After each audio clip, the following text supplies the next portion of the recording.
Hi hello guys how you all.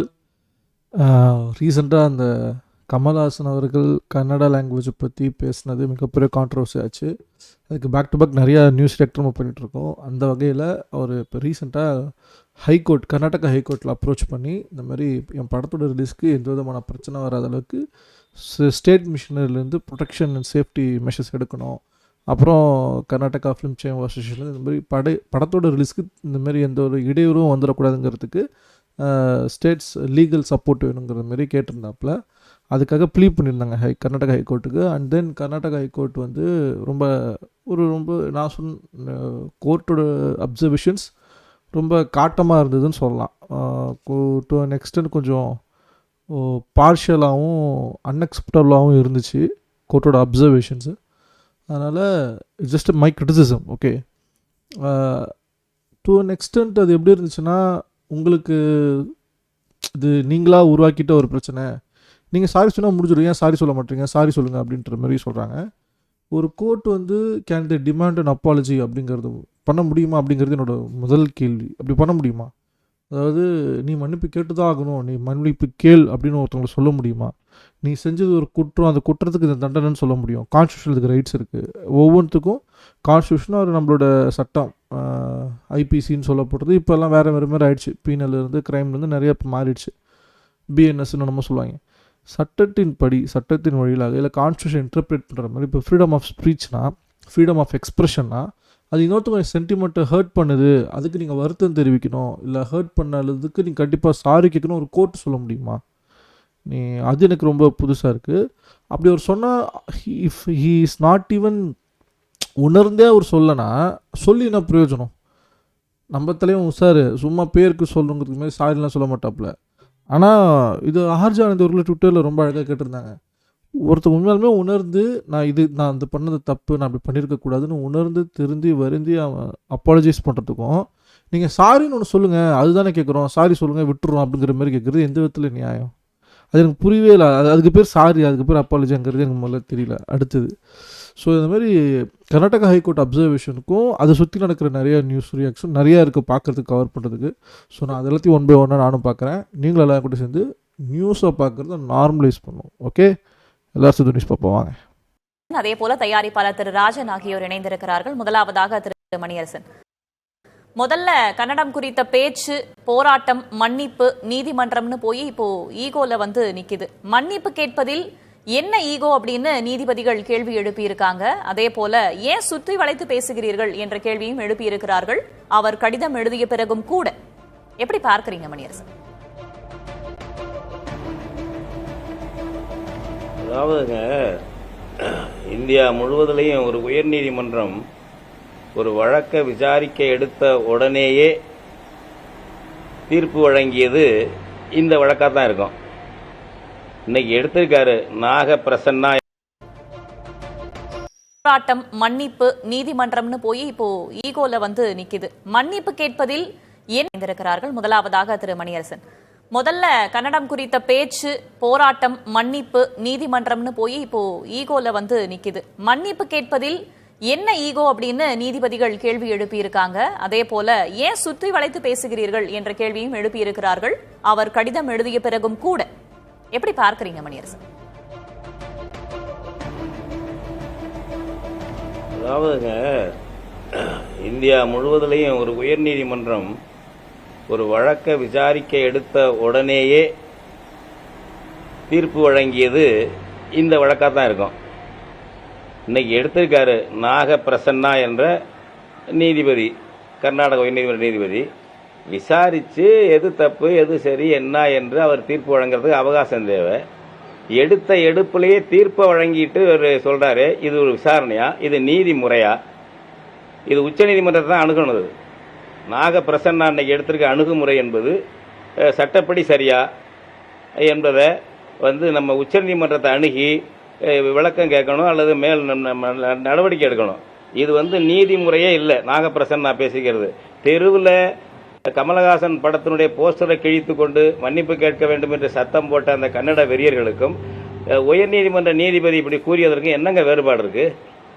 என்ன விசாரிச்சு என்ன wow wow wow, what a comment. Actually நான் எதிர்பார்க்கல இப்படி சொல்லுவாருன்னு. சட்டப்படி சரியாக அணுகணும். நாகப்பிரசன்னா எடுத்திருக்க அணுகுமுறை என்பது சட்டப்படி சரியா என்பதை வந்து நம்ம உச்சநீதிமன்றத்தை அணுகி விளக்கம் கேட்கணும் அல்லது மேல் நடவடிக்கை எடுக்கணும். இது வந்து நீதிமுறையே இல்லை. நாகப்பிரசன்னா பேசிக்கிறது தெருவில் கமலஹாசன் படத்தினுடைய போஸ்டரை கிழித்து கொண்டு மன்னிப்பு கேட்க வேண்டும் என்று சத்தம் போட்ட அந்த கன்னட வெறியர்களுக்கும் உயர்நீதிமன்ற நீதிபதி இப்படி கூறியதற்கும் என்னங்க வேறுபாடு இருக்குது? நீங்கள் என்ன விசாரித்து என்ன பண்ணீங்க? அவர் ஒரு கடிதம் கொடுத்துருக்காரு. அந்த கடிதமும் உயர்நீதிமன்றத்தில் தாக்கல் பண்ணியிருக்கு, கமல்ஹாசன் கொடுத்த கடிதம். இதையெல்லாம் பரிசீலித்து ஒரு அவகாசம் கொடுத்து எதையுமே பண்ணாமல் எடுத்த எடுப்பிலே மன்னிப்பு கேட்க வேண்டும் என்று சொன்னது கன்னட வெறியர்கள் தெருவில் போட்ட கூச்சலுக்கும் உயர்நீதிமன்றத்தில் நம்முடைய மாண்புமிகு நீதிபதி சொல்லியிருக்கிற தீர்ப்புக்கு என்ன வேறுபாடு இருக்கிறது? ஒரு நீதி முறையா இது? கிரிமினல் ஜஸ்டிஸ் சிஸ்டம்னே இருங்க, எப்படி நீதி வழங்கணும்னு இருக்கு. அது கிரிமினல் ஜஸ்டிஸ் சிஸ்டமா இது? பிரசன்னா சொல்லியிருக்கிறது. எனவே அடுத்தது அவர் சொல்றாரு பாருங்க, நீங்க இதெல்லாம் சொல்லலாமாங்கிறேன். ஈகோ பார்க்காதீங்க. ஈகோ பார்க்குறாரு, சுத்தி வளைச்சி பேசுறாரு. எடுத்த எடுப்புலேயே எல்லாம் ஒரு நாள் விடல 10 நிமிஷத்தில் முடிக்கிறாருங்க நாகப்பிரசன்னா. இது என்ன நடுநிலையாங்க? இது நீதி முறையா? இது உச்சநீதிமன்றத்துக்கு போகணுங்க. இது இப்படி அப்படிலாம் சொல்றாரு அவர். அடுத்தது வந்து மொழியியல் அறிஞரான்னு கேட்குறாரு. நான் கேட்குறேன், 2 விஷயம் இருக்குது. ஒன்று, மொழியியல் அறிஞர்கள் வந்து அவங்களுக்காக மட்டும் எழுதுறதில்ல, கோடிக்கணக்கான வாசகர்களுக்காக. அதை படிக்கிற வாசகர்கள் அதை ஏற்றுக்கிட்டு பேசலாம். அப்படி ஒரு வாசகராக கமல்ஹாசன் நீங்கள் வச்சுக்கோங்க. இல்லை என்றால் நான் இன்னொரு உதாரணம் சொல்கிறேன். ஒரு மருத்துவமனையில், அரசு மருத்துவமனையில் இல்லை தனியார் மருத்துவமனையில் மருத்துவர் வந்து சரியாக கவனிக்கலை, அலட்சியமாக விட்டார், அதனால் ஒரு நோயாளி இறந்து போயிட்டாருன்னு அவங்க சொந்தக்காரவங்க அல்லது மக்கள், அந்த ஊர் மக்கள் போராடுறாங்க. அப்போ நீ மருத்துவரான்னு கேட்பீங்களா? அது ஒரு வழக்கு போச்சுனாக்க நீ மருத்துவரான்னு கேட்பீங்களா? இப்படி ஒவ்வொன்றையும் ஒன்று ஒரு துறை சார்ந்த வல்லுநர் தான் சொல்லணும்னு சொன்னாக்க அங்கே என்ன உயர்நீதிமன்ற நீதியாக கிடைக்கும்? நீதித்துறையில் நீதியாக கிடைக்கும்?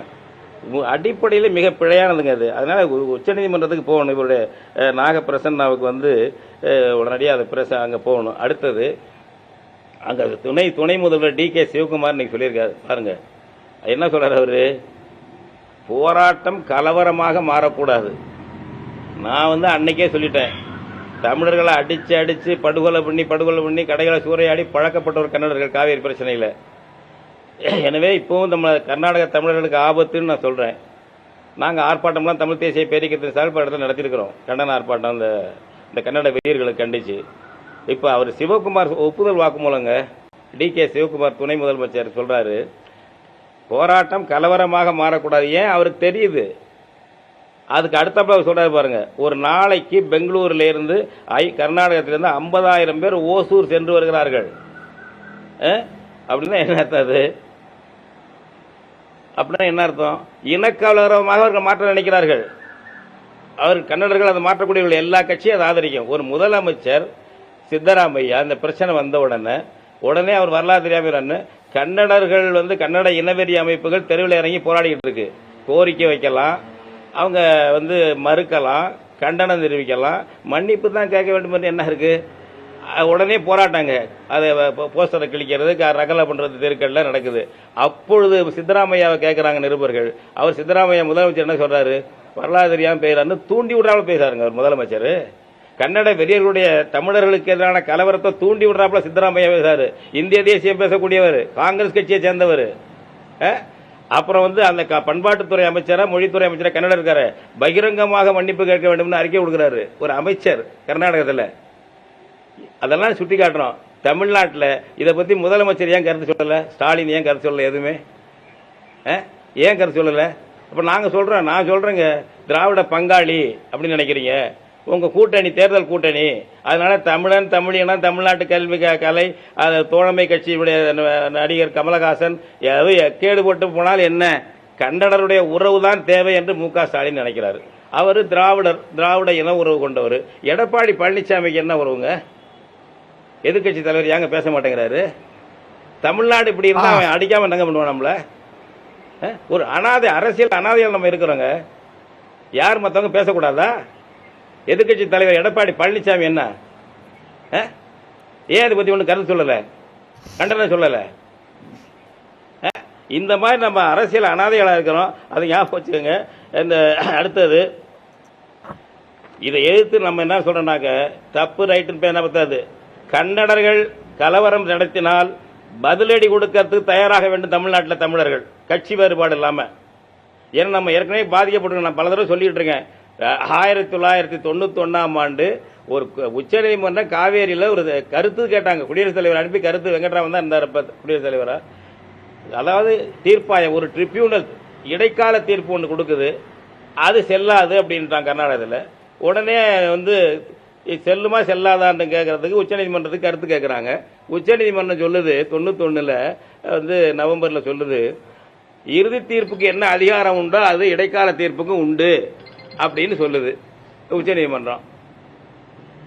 அந்த தீர்ப்பு வந்த உடனே நம்ம இங்கே ஒன்றும் கலவரம் பண்ணல தமிழ்நாட்டில். உடனே கர்நாடகத்தில் பந்த், அப்போ பங்காரப்பா என்று ஒரு காங்கிரஸ்காரர் முதலமைச்சர் பந்து அறிவிக்கிறார். அந்த ஆள் சொல்லி தகராறு பண்ணுறாங்க, இனப்படுகொலை பண்ணாங்க நம்மளை தமிழர்களை, இனப்படுகொலை பண்ணாங்க தமிழச்சியாங்க. கிட்டத்தட்ட 2 லட்சம் பேர் அகதிகளாக வந்தாங்க. முதலமைச்சர் ஜெயலலிதா இந்த இதில் கோபிச்செட்டிப்பாளையத்தில் ஒரு அகதி முகாம் திறந்தாங்க. இன்னொன்று தெற்க ஒரு அகதி முகாம். யாருங்க அகதின்னா யாருங்க? வெளிநாட்டிலேருந்து வரவங்க தானேங்க, கர்நாடகத்திலேருந்து வந்தவனுக்கு அகதி முகாம். எல்லாம் கால்நடையாக காடு வழியாக வந்தவங்க. அப்போ நடந்துச்சு ஒன்றும் இல்லை. அதுக்கு யாரும் என்ன போல அந்த ஊருக்கு போய் முதலமைச்சர் ஜெயலலிதாவும் பார்க்கல, எதிர்க்கட்சி தலைவர் கருணாநிதி அந்த ஊரில் போய் பாதிக்கப்பட்ட மக்கள் ஆயிரக்கணக்கான தமிழன் கடைகளை சூறையாடினாங்க, தமிழன் வீடுகளை கொளுத்தினான். உண்மையான 91 நவம்பர் டிசம்பரில் இங்கேருந்து யாரும் போகலை, போய் பார்க்கவும் இல்லை, ஒன்றும் இல்லை. அதன் பிறகு பாருங்க நம்ம எதிர்வினை எதுவும் ஆற்றலை. 2016 உச்சநீதிமன்றம் இதே காவேரி பிரச்சனையில் சொல்லுது, ஒரு அப்பாரட்டஸ் அமைக்கணும், தீர்ப்பு இருக்குது, இறுதி தீர்ப்பெல்லாம் இருக்குது, சரிதாப்பா, அதை செயல்படுத்துறதுக்கு அவங்களே தீர்ப்பில் சொல்லியிருக்காங்க, தீர்ப்பாயத்தின் இறுதி தீர்ப்பில் சொல்லியிருக்காங்க, ஒரு போர்டு அமைங்க பக்ரானங்கள் இருக்கிற மாதிரி, அப்படி ஒரு ஆணையம் அமைங்கன்னு சொல்கிறாங்க. அப்படின்னு சொல்லி அதை அமைக்கணும்னு சொல்லுது சுப்ரீம் கோர்ட்டு. உடனே கர்நாடகத்தில் கிளம்புறாங்க பாருங்க, தகராறு பண்ணி. நம்ம தமிழன் கேபிஎன் பேருந்து, ஆம்னி பேருந்து, 100கணக்கான பேருந்தை கொளுத்தி ஏற்றி சாம்பலாக்குனாங்க. இந்த விவகாரம் ஆரம்பித்து போராட்டம், மன்னிப்பு, நீதிமன்றம் அப்படின்னு சென்று கொண்டிருக்கிறது. இதை தாண்டி வேற எதுவும் நிலைக்கு செல்லக்கூடாது அப்படின்றதுதான் அனைவருடைய ஆவும். நம்ம தொடர்ந்து பேசலாம் திரு மணியரசன்.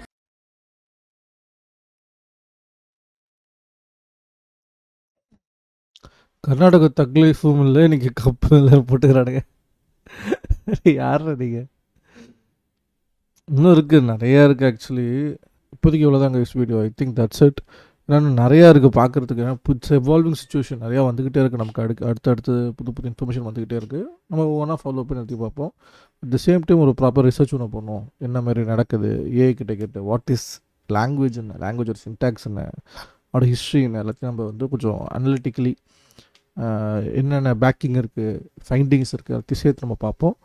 நான் வர கண்டென்ட் உங்களுக்கு பிடிச்சிருக்கேன் லைக் பண்ணுங்கள். உங்களுக்கு ஏதாவது ஒப்பீனியன்ஸ் இருந்துச்சுன்னா கமெண்ட் செக்ஷன் தெரியப்படுத்துங்க. And if want to support me, hit that subscribe button. This the only way can support you like me.